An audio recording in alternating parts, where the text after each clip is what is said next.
டான்டோ நண்பர்களுக்கு வணக்கம். Transitions effects.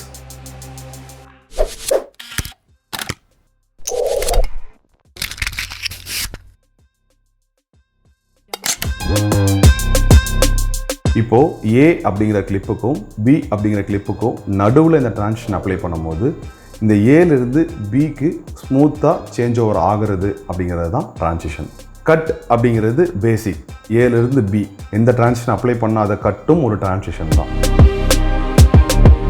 ஏலிருந்து பிக்கு மூவ் ஆகும்போது அப்ளை பண்ணுறது ஃபேட். இது கிராஜுவலாக சேஞ்ச் ஆகி போகும். ஃபேட் மாதிரி தான் டிசால்வும். பட் ஃபேட் என்ன ஆகும் அப்படின்னா அது ஒயிட்டாவோ அல்லது பிளாக்காவோ நீங்கள் மூவ் பண்ணிக்கலாம். டிசால்வ் அப்படிங்கிறது டிரான்ஸ்பரன்சியில் உங்களுக்கு போகும். இந்த வைப் அப்படிங்கிறது டைரக்ஷன் பேஸ் பண்ணி போகிறது. ஒரு டைரக்ஷன்லேருந்து ஒரு டைரக்ஷன், ஒரு கேரக்டர் ஏலேருந்து லெஃப்ட்டுக்கு போகிறாங்க அப்படின்னா வைப் அப்ளை பண்ணி அப்படியே ஏலேருந்து அப்படியே மூவ் ஆகி நீங்கள் லெஃப்ட்டுக்கு கொண்டு போகலாம். ஸ்லைட் டிரான்சிஷன் அப்ளை பண்ணும்போது ஒரு கிளிப்லேருந்து அடுத்த கிளிப் என்ன அப்படிங்கிறத ரிவீல் பண்ணுறதுக்கு இந்த ஸ்லைடு யூஸ் ஆகும். ஜூம் டிரான்சிஷன் ஒரு லொக்கேஷன்லேருந்து இன்னொரு லொக்கேஷனுக்கு அல்லது ஒரு பிளேஸ்லேருந்து இன்னொரு பிளேஸுக்கு ஷிஃப்ட் ஓவர் ஆகிறத காட்டுறதுக்கு யூஸ் பண்ணுறது தான் ஜூம். இப்போ நான் சொன்ன இந்த டிரான்சிஷன்ஸ்லாம் என்ன அப்படின்னா பேசிக்காக அப்ளை பண்ணி ஒரு சீன்லேருந்து இன்னொரு சீனுக்கு சேஞ்ச் ஓவர் பண்ணுறதுக்காக யூஸ் பண்ணுறது. இது எல்லாமே டிரான்சிஷன்ஸ். எஃபெக்ட்ஸ் அப்படிங்கிறது ஒரு கிளிப்பில் அப்ளை ஆகிறது. அதாவது இந்த எஃபெக்ட்ஸ் அப்ளை பண்ணீங்க அப்படின்னா அந்த கிளிப்பு என்ஹான்ஸ் ஆகிறது அல்லது அந்த கிளிப்பு சேஞ்ச் ஓவர் ஆகிறது தான் எஃபெக்ட்ஸ். ஒரு கிளிப்பில் ஒரு போர்ஷன் அல்லது ஒரு பார்ட்டை மட்டும் நீங்கள் கரெக்ட் பண்ணுறது கலர் கரெக்ஷன். அதாவது நீங்கள் எடுத்து அப்ளை பண்ணுற அந்த கலர்ஸ் அந்த என்டையர் கிளிப்பையே சேஞ்ச் பண்ணுது. அதனால அது எஃபெக்ட்ஸ். கலர் கிரேடிங் அப்படிங்கிறது கலரை மேட்ச் பண்ணுறது.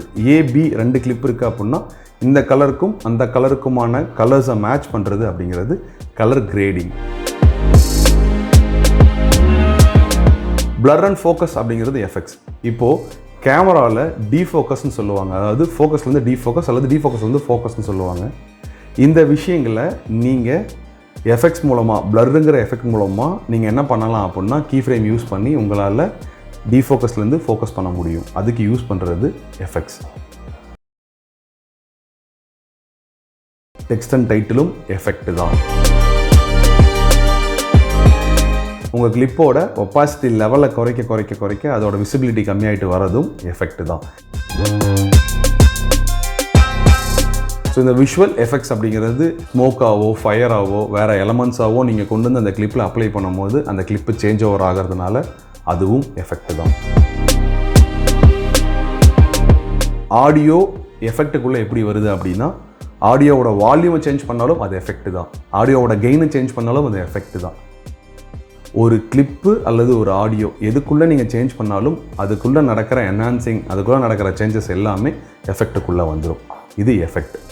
நீங்கள் எடிட் பண்ணும்போது டிரான்சிஷன் எது, எஃபெக்ட்ஸ் எது, எதுக்காக எஃபெக்ட்ஸ் யூஸ் பண்ணுறோம், எதுக்காக டிரான்சிஷன் யூஸ் பண்ணுறோம் தெரிஞ்சுட்டு எடிட் பண்ணிங்க அப்படின்னா உங்கள் வீடியோ அடுத்த லெவலுக்கு மூவ் ஆகும். இந்த மாதிரியான வீடியோக்கள் தெரியணும் அப்படின்னா மறக்காமல் நம்ம சேனலை சப்ஸ்கிரைப் பண்ணுங்கள். நீங்கள் சப்ஸ்கிரைப் பண்ணால் மட்டும் பத்தாது, உங்கள் ஃப்ரெண்ட்ஸுக்கும் நம்ம வீடியோவை ஷேர் பண்ணுங்கள். வீடியோவை ஷேர் பண்ணி அவங்களையும் நம்ம சேனலில் சப்ஸ்கிரைப் பண்ண சொல்லி கேளுங்க. ஸோ இந்த வீடியோ பிடிச்சிருந்ததுன்னா லைக் பண்ணுங்கள், ஷேர் பண்ணுங்கள், மறக்காமல் கமெண்ட் பண்ணுங்கள். அடுத்த வீடியோவில் சந்திப்போம். நன்றி, வணக்கம்.